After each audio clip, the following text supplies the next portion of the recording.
సునాదస్వరము March 26.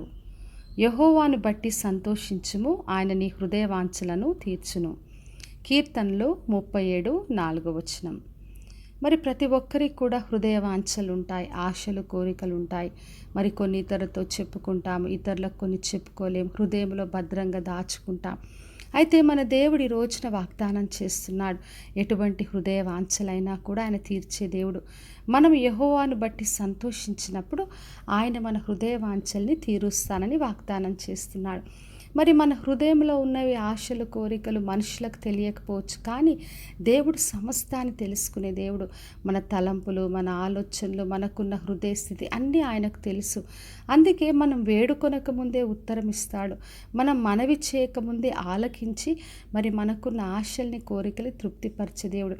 అందుకే మనం నిత్యము ఆయన ప్రేమ, ఆయన కృప, ఆయన కనికరము, ఆయనకున్న లక్షణాలన్నీ బట్టి మనం స్తుతి చేస్తూ, ఆరాధిస్తూ, దేవుని యందు సంతోషిస్తూ, ఆనందిస్తున్నప్పుడు దేవుడు ప్రతి ఒక్క ఆశను, కోరికను తీరుస్తాడు. మరి మొదటి కీర్తనలో రాయబడి ఉంది, యెహోవా ధర్మశాస్త్రం నందు ఆనందిస్తూ దివారాత్రము దాన్ని ధ్యానించేవాడు ధన్యుడు అని.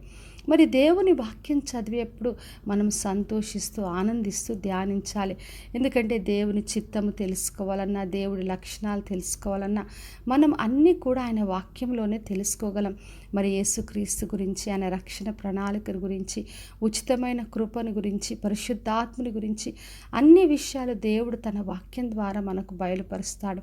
అందుకే మనం నిత్యం ఆనందిస్తూ, సంతోషిస్తూ మరి దేవుని వాక్యాన్ని ధ్యానిస్తున్నప్పుడు మనం అన్ని విషయాల్లో సఫలత పొందుకుంటాం.